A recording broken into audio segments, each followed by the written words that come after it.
This is Human Coined, a series that unpacks the mechanics of public finance, the complexities of democracy, and the societies they ultimately shape. I'm your host, Geoff Dubrow. Join me in a social dialogue that cracks open important issues that are too often ignored here at home and around the world. Valerie Woods, Speaker of the House of Representatives in Belize, and Dr. Michelle Haywood, Member of the House of Keys in the Isle of Man. Welcome to Human Coin Podcast. Thank you. Thank you. Thank you very much. It's nice to see you both again since the CPA Small Islands workshop that we had in the Maldives. Yeah, Yes. It wasn't that long ago, but it feels like it. It seems like a lifetime ago now, doesn't it? Yep. I'm very excited to have this conversation. We haven't done a lot of conversations like this on the Human Coin podcast, so I'm excited to get started.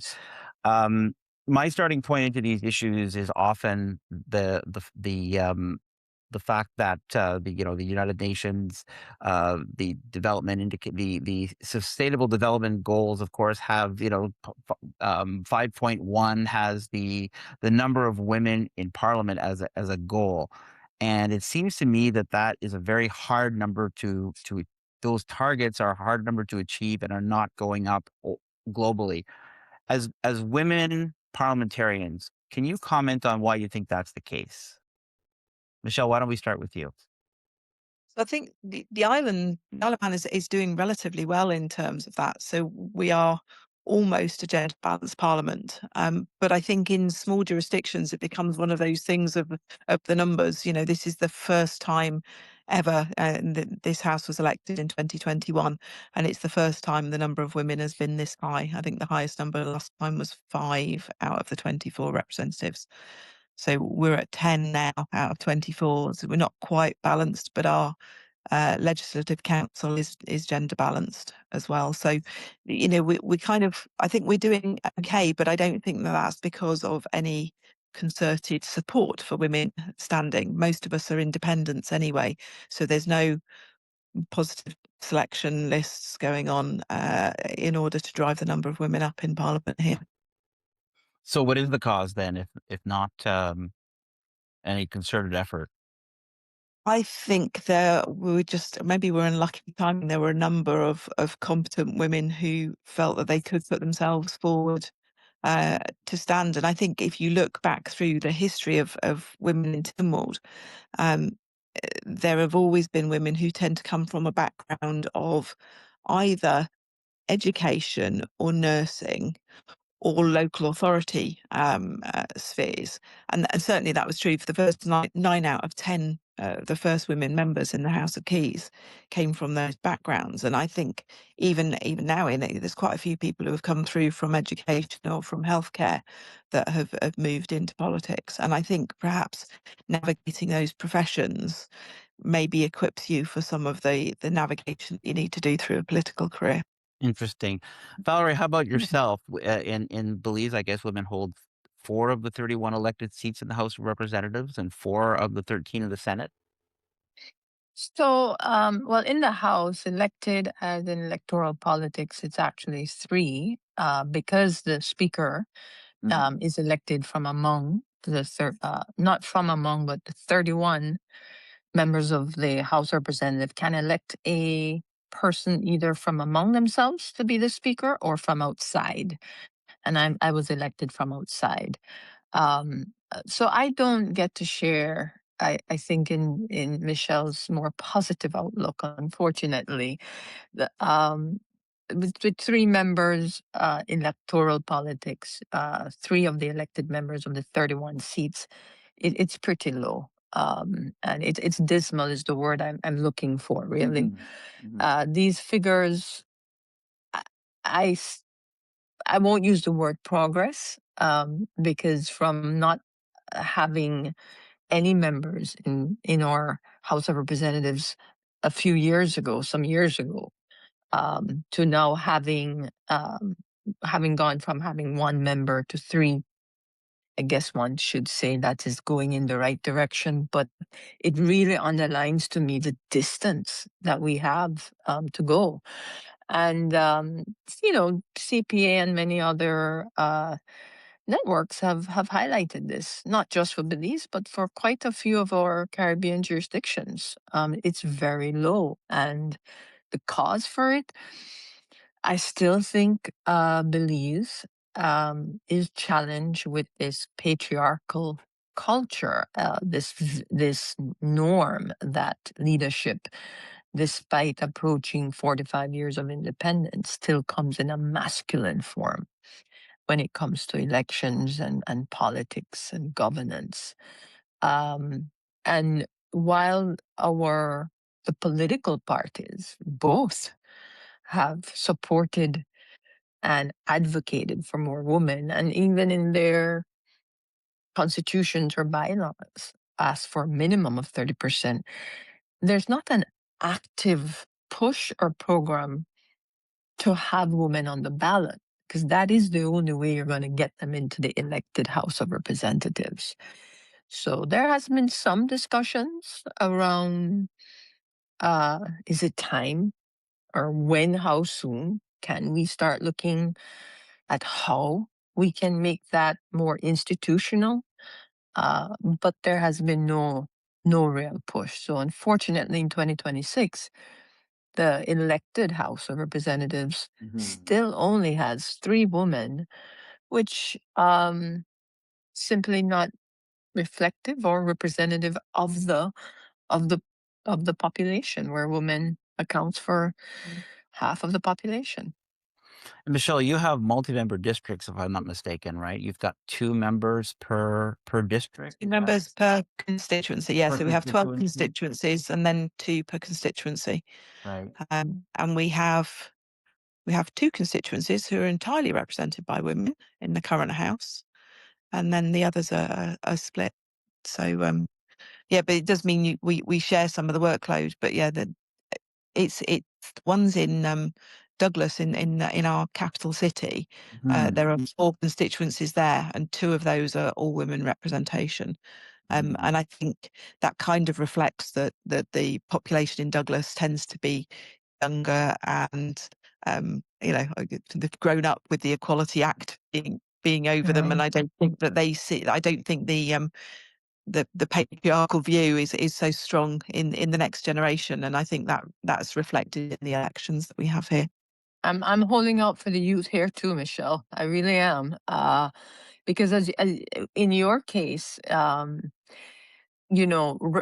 representation influence on committees in the parliamentary work would be a lot stronger. In our case, there's only 3 women, right, available to serve on committees, to contribute to debates, to sponsor or champion issues from the lower house, and to really be involved in the shaping of public policy, and to even be involved in the executive of the government. So it speaks to how far we have to go in terms of party structures, and it speaks to the fact that there's not a lot of opportunities for shaping or influencing of legislation because of so few numbers. So it's very difficult. And I think what follows through for us as well is, out of the Council of Ministers, there's 8 ministers and then the Chief Minister. But out of the 8 ministers, 4 of those are women. And so, and they head up important, I was going to say, almost it was a little bit of a kind of gendering in that. So health and education, but also the Department of Home Affairs and Justice is headed up by a woman, and so is DEFA, it's the Department of Environment, Food and Agriculture. And I think, particularly in Home Affairs and Justice, I think that's been a big help, because we've been doing lots of legislation around sexual violence and updating that. And I think having had a woman minister in charge of bringing that legislation forward has helped, keep the progress up. Yeah, I think you've both, from what I understood from the obviously had the benefit of meeting during the Small Islands workshop, that you've both advocated and used maybe the wrong word, but you've utilized your position as members of Parliament to advocate for gender equality, LGBTQ plus rights, and minority rights. Do you want to both talk a little bit about your personal stories on that, like how you've done that? Valerie, maybe we can start with you. Sure. So as speaker, obviously my objective is to always ensure that debates are fair and that I remain impartial. Um, so my journey really began in terms of advocating for LGBT rights in particular.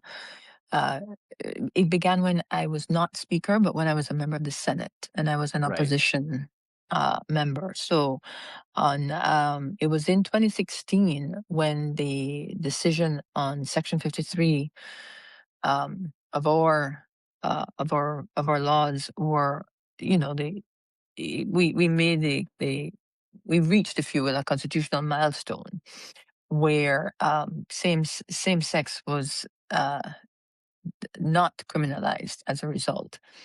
And while that was such a fundamental milestone for human rights, for LGBT rights, there wasn't a lot of chatter in the parliament about it. And so I had stood up in the Senate and to recognize that Belize, with that win in court, had made a huge um, contribution to the human rights discussion globally, locally, nationally, regionally.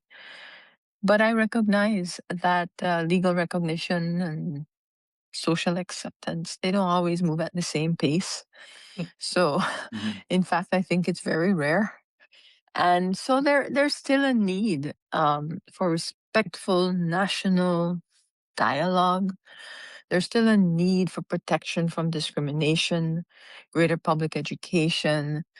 And in my role as speaker, while I can't be I can't be partisan and I can't be as prominent, if you will, in my specific views, what I do try to do is encourage space for the discussion, encourage opportunities for awareness about minority rights, LGBTQ rights. And I've done a lot of that by way of my membership in Parliamentarians for Global Action. And I remain a member despite having become the speaker. I did not opt not to continue being a member of that network.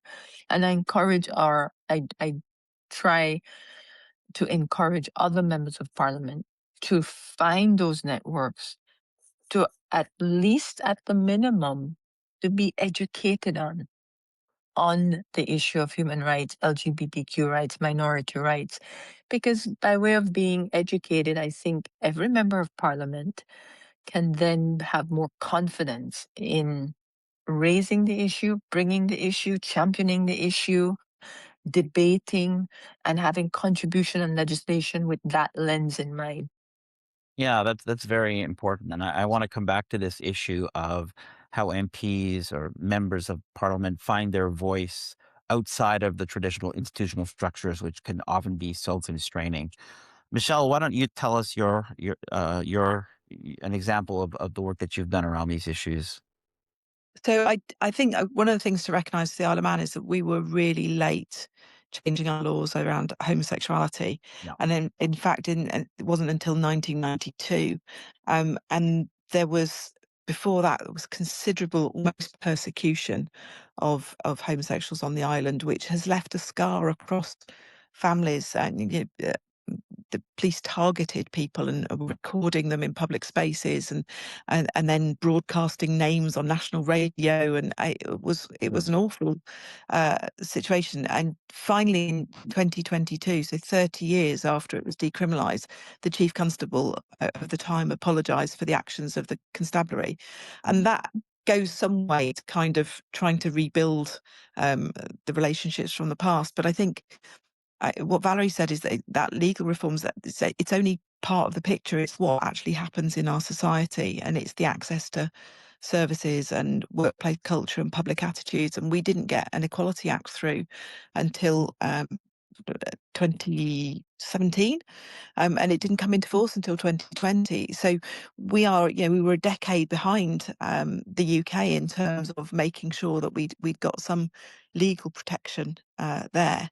And we still get barriers reported now. So it's Pride Month over here. I happily have worked with the Isle of Pride group for a number of years now. I run a film festival for them because I have the ability to book films out, and I have I'm a license holder for the cinema.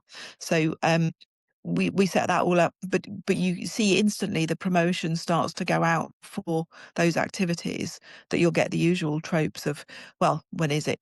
When is it not? When is it straight month? And when is it? It's that kind of, people want to batter it down still, and it concerns me enormously. One of the local hospitality venues had signs up. They converted all their toilets to unisex toilets and just said, they're all single cubicles anyway with wash basins. Just use whichever toilet. And the signs were vandalised because somebody decided that just even changing how the toilet layout was not an acceptable thing to adaptation. And that worries me enormously. And we see that, I think, still coming through. And I think one of the things that Valerie said was about enabling people to talk about it. The more we mention it, the more that we stand up and we say LGBTQ plus people, and the more we talk about women's rights and the more we talk about minority backgrounds, the more it gives scope for other people to be able to talk about it, and to normalise that as not being something that for the island was hidden away for a very long time. We have to keep doing that and keep stepping forward. We have had Pride festivals here that slightly before my time, and Pride marches and things which are very well supported, but there is still this backlash that occurs. It's deeply ingrained in some people, and I think again it is partly a generational thing, that there's almost a fear element in some older people, really not liking the idea that LGBTQ plus people are there and can pick their own pronouns, and not wanting to give them their own sort of self-determination. Yeah, and Valerie, did you want to jump in on that, please? Yeah, just to jump on the point that Michelle made about the Equality Act, the Isle of Man coming, I think decades after. It's similar in Belize. We don't even have an Equality Act, despite that constitutional win in 2016. Now, there has been attempts, don't get me wrong, to bring to the Parliament to introduce an equal opportunity bill, but it simply has not made its way to the Parliament to even had a first reading. And that speaks to the very thing that Michelle was saying, that we can win these things legally, constitutionally, but socially, and even with the members of Parliament, because there is this constant fear that it will reflect negatively at the ballot for them at the next election. And so they are so wary. And it's been one of those areas of legislation that, while it has been spoken about, while there has been a section and a growing, I'd like to think, a growing section of the community that says we need to do better by having this bill in place, it has not even been able to be introduced, to even be debated.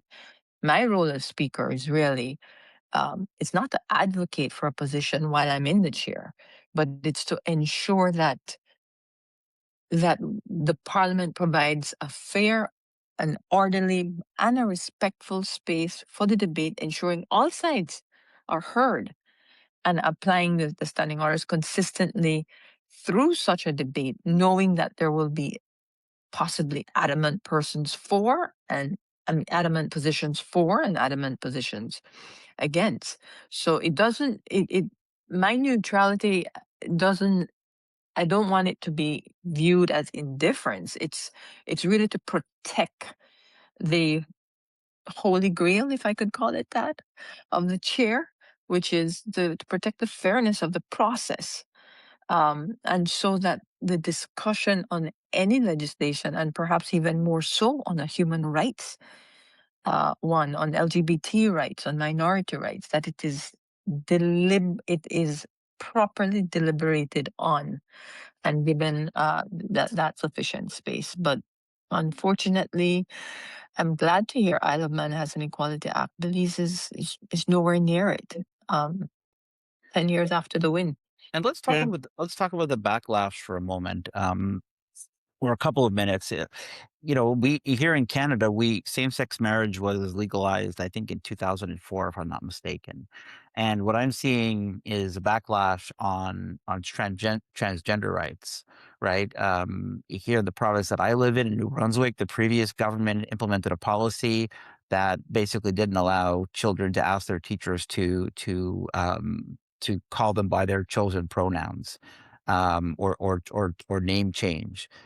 Two provinces in Canada have basically invoked the notwithstanding or override clause on the Charter of Rights and Freedoms to legislate against transgender rights, or to invoke policies against transgender rights. I would consider that a backlash. How is that backlash affected? If you both mentioned the term backlash in your comments, how has that backlash affected the work that you're trying to do, and you as women members of Parliament, in terms of the way that people who don't agree interact with you? Interact would be a very nice way of putting it.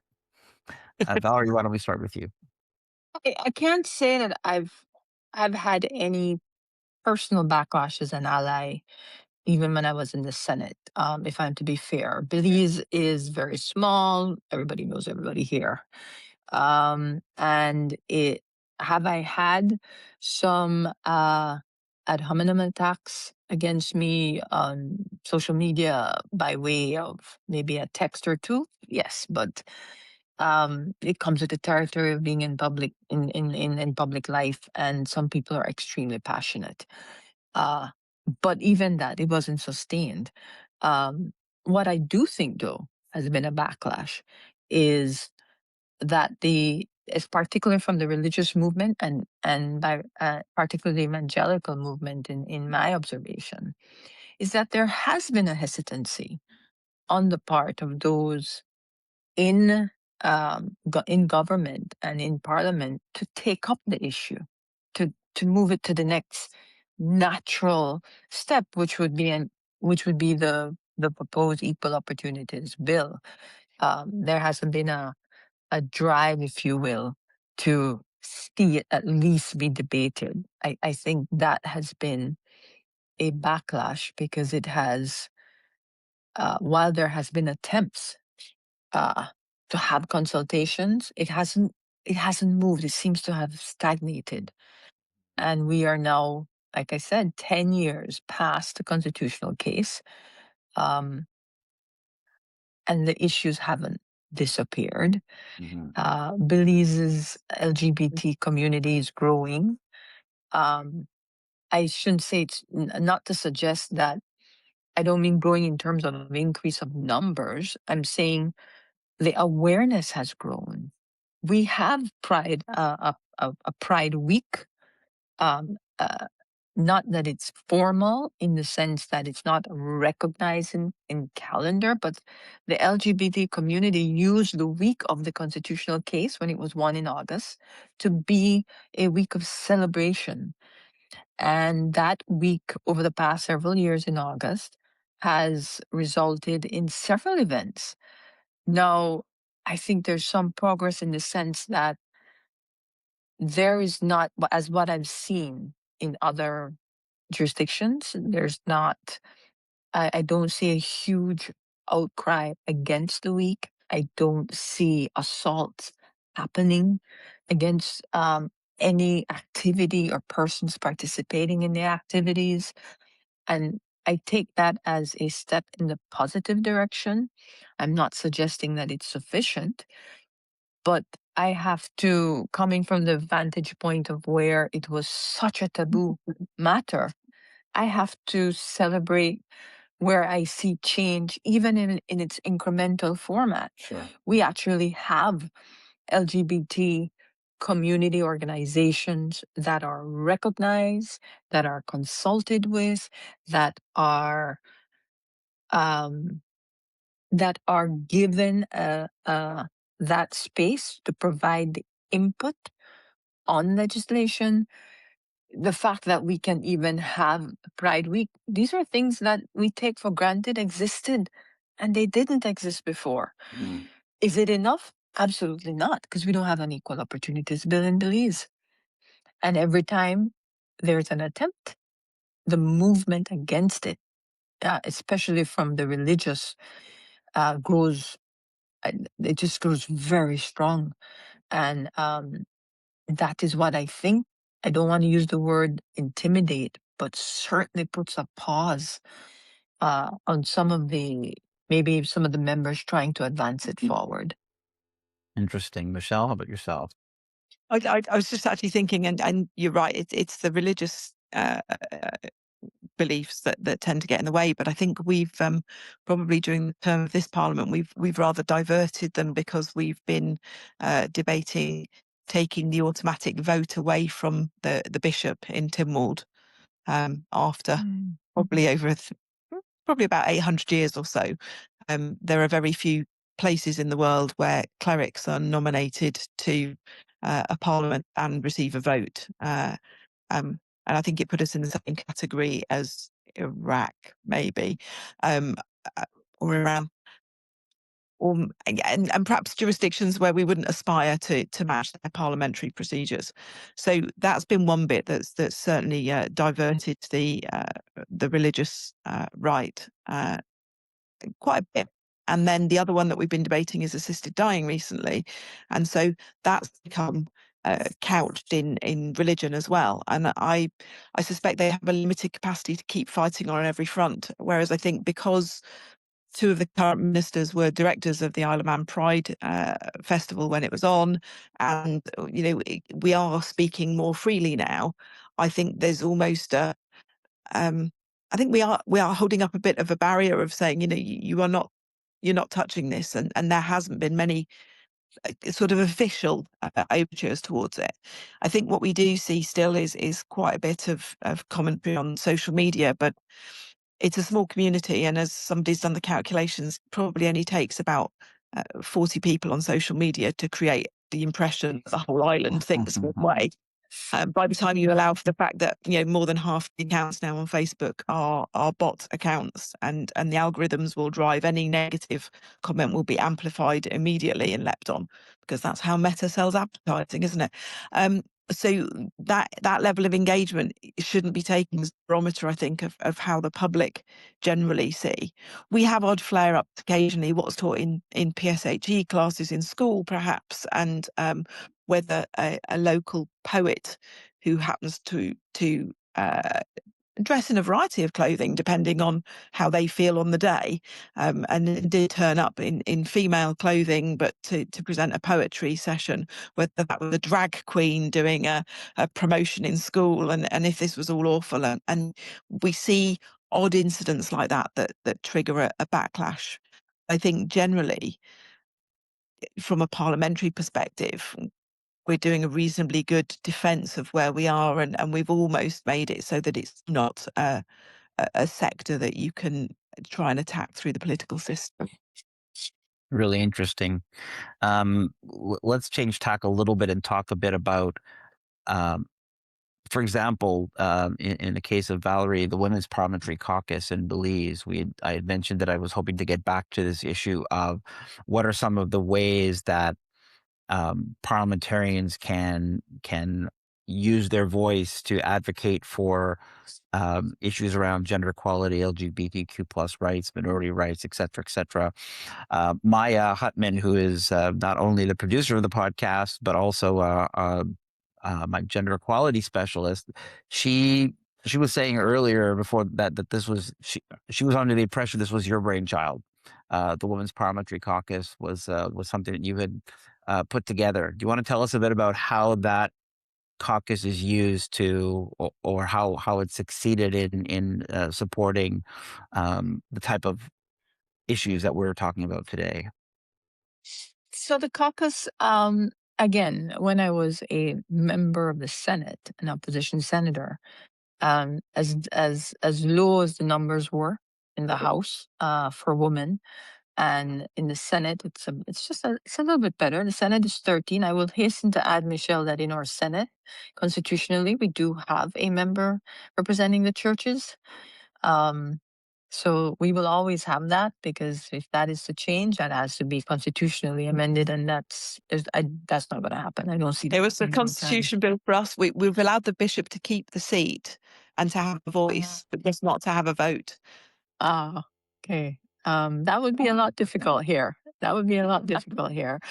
But yes, so in the Senate, what I did was I reached across the party lines, and both in the lower house as well as in the Senate, and asked if, despite our low numbers, collectively together, there would have been about 9 or so of us, and if we would consider that having a caucus, a women's parliamentary caucus. Conversation was positive. Election was called. Government was changed. Then I became the speaker, so I couldn't be as active in advancing that. However, there was interest, and so what I did was facilitate. Given that I was there before in the last session, and I facilitated up to the point of being just interim chair until the women who were elected and appointed through the Senate, those elected in the House, till they determined who they wanted to chair. And so we have a chair who is actually from the Senate and who represents represents no political party. Her association in the Senate is from the network of non-government organizations. And so that worked out really well. And what the achievements really, in my view, it's still young. This was really established in 2023. So it's about 3 years with a general election in between. So, things take a while. The wheels of government, as they say, right, do turn, but sometimes rather slowly. And this is one of the cases because you have to, it's a standing committee of the House of Representatives, but it's a joint standing committee made up of both chambers. And by doing that, it means that there's no question moving forward, despite the results of any election. If there's interest and the will of the women parliamentary members, there can be an active women parliamentary caucus. It's been established now in standing orders. And in its short 3 years to date, I think the caucus has been able to raise the visibility of women's issues in Parliament through the caucus, by recognizing that they are a member of this caucus and that these issues are so important. I think maybe not in as great a degree as one would want, but I'd like to say that it's still in its nascent stages. I think it has strengthened or at least encouraged cross-party dialogue among women parliamentarians by having, if you will, rules of engagement, meaning nothing that will obviously spark partisan passion and debate, but things that are common thread for women, regardless of which political party they support. I think another achievement is that they've built capacity through partnerships with UN agencies, with Parliamentarians. Belize just recently held, earlier this year, the first Young Women in Leadership program, and that was hosted through the Women's Parliamentary Caucus with the help of Parliamentarians and CWIL and the Ministry of Human Development here. And I think what it has done, perhaps not in the most visible way, but because again, these things have a way, right, Michelle? We take it for granted when it becomes so norm that we forgot it wasn't so normal before. But I think what it has done is allowed free discussion of things that perhaps we wouldn't have raised. And that includes gender equality issues, which I think are all issues. They're being looked at through a lens from a woman's perspective, whereas before that wasn't necessarily the norm. It has created, I think, an opportunity for the group of women parliamentarians to critically look at legislation from specifically their perspective as women. So to make sure that it's not just looking at the face value of the legislation, but being very specific and deliberate about the impact from a woman's perspective or a minority group perspective. Based on lived experience. It's based on lived experience, exactly. So it's 3 years young, very nascent. They have a strategic plan. The caucus has worked deliberately in trying to not be overly ambitious, but at the same time to make their presence known. And through social media platforms now with the parliament, the Women's Parliamentary Caucus also features in that. So it's becoming, I won't hasten to say mainstream, but it's becoming a part and parcel of the structure of parliament so that the community at large can recognize, wait, this is something different, it's progressive, and there are perspectives here that we should be listening to. So interesting. Michelle? I'm really jealous. So one of the discussions I had probably about a year after I the election with the deputy speaker, who's a member of the House of Keys, who the woman she's in her third term now, I think, was, could we get a women's caucus up and running? And despite the fact that we were both really busy, we played around at trying to get it working and just have managed to fail. And so I'm kind of in awe of the fact that you've managed to succeed. What we have done though, and what has come through, because members can obviously bring motions to change how we work, is we have done things like we've curtailed the late night sittings. And so standardly we would have stopped at 8 o'clock at night, but if we have several members with young families, and we have members who have older relatives with caring responsibilities as well, and the kind of the almost macho culture of, well, sometimes we'll sit until midnight. And we've all done that. Yeah, we'll just come back the next day and carry on. It's all right. And you can see the argument at the time was the quality of debate and everything, particularly once you started getting to 8, 9 o'clock at night, things would get nodded through because people were just getting tired, and the debate wasn't at the level that you would expect. And so it's kind of, although it's a real advantage for those with young families, particularly the women with young families, to know that they're going home at a reasonable time. I think it's an advantage to the Parliament generally. I think we've also then changed our sitting dates as well. So we've recognised when school holidays come in as well, and we've moved things around. And if you look at the calendar originally, it was set by the farming calendar and harvest. There was a long summer recess because you had to get as far as harvest. So we don't come back from summer recess until October, and that's ridiculous. So we've pulled that forward now, and there've been little tweaks like that we've been making on the way through. What we have done as a group of women, and I led on this, is that every 3 or 4 months everyone's invited, whether they're in the upper or the lower chamber, so whether in the Legco or the House of Keys, that we all go out somewhere, usually in a private dining room somewhere, so we can talk freely, because our conversations will range between the personal between us and the political, and probably not the sort of conversations you want to have in a public sphere. But yeah, so we book ourselves somewhere, and they've been really well attended, actually. And there's a couple of people who just never attended them at all. But what you find from those evenings is that it builds that support network within the women within Parliament, and just that chance to talk informally. And we don't always stick to the informal topics. Even there'll be sparks into somebody's battling with a bit of legislation and those connections, but just giving us the chance to be together when it's not in a parliamentary sitting, gives us a chance to be together. And they go on for, we do a kind of good 4-hour, 5-hour stint of really excellent communicating, but it has kind of acted as a support network for most of us. And I think that's been really helped by some of the returning members from last time, who have been sort of mentoring and ensuring that, when I came through as a departmental member into DEFRA, and was handed the animal welfare bill, which was a bill that had failed in the last administration, was handed the rewrite of that to bring through and then to stand and deliver, and never expected as a backbencher, sort of 6 months in, to be standing there delivering a really significant bill. But it's because the minister took the view of, actually, we are going to mentor you through these processes. We are going to sort of get you into the system.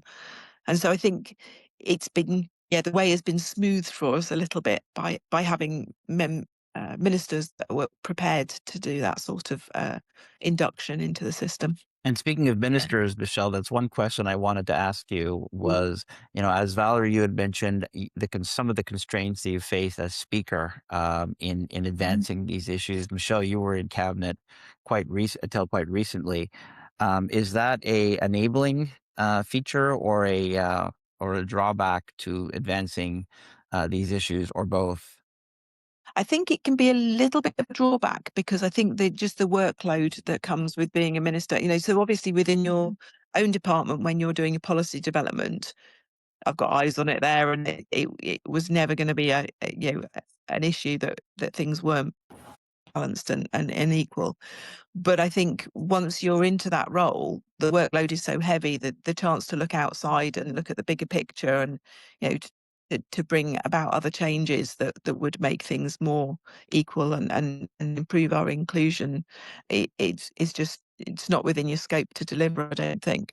And so a lot of that has come through from backbenchers, bringing motions through and driving that forward. Mm-hmm. Interesting. Valerie, any concluding remarks on your side? Yeah, the challenge I've found from the vantage point that I now have is that it's to move beyond symbolic support on gender equality, and to ensure that it is actually treated as a practical governance issue. And so that would mean you see it in the budgets, you see it in the legislation, you see it in committee scrutiny, you see it in appointments, measurable outcomes.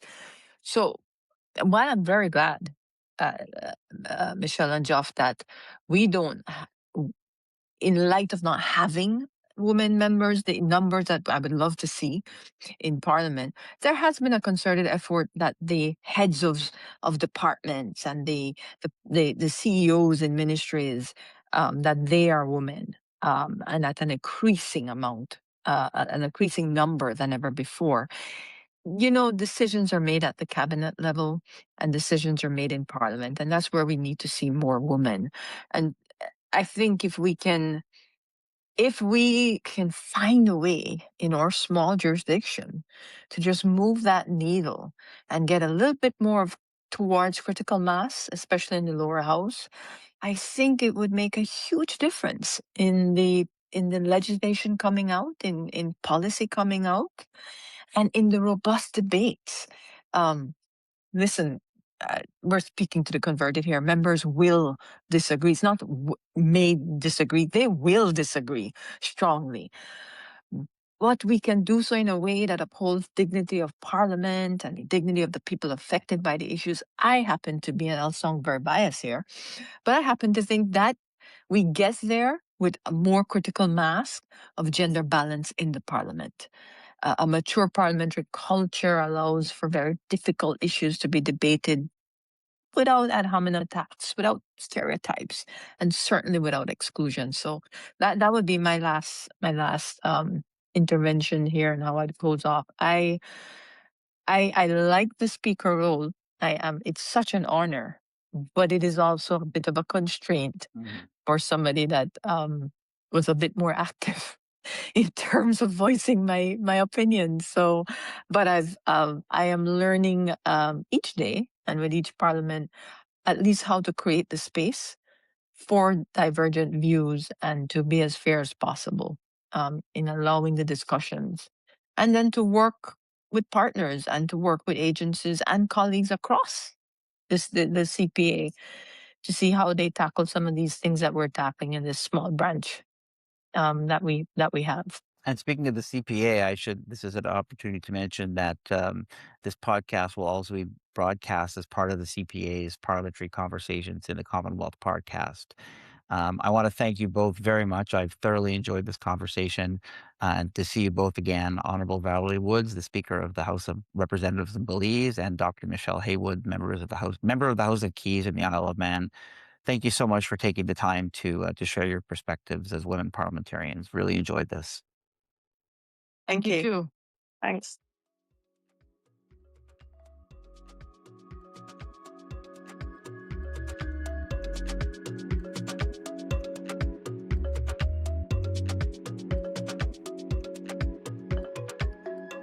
Humankind is an integral part of Nexus PFM Consulting.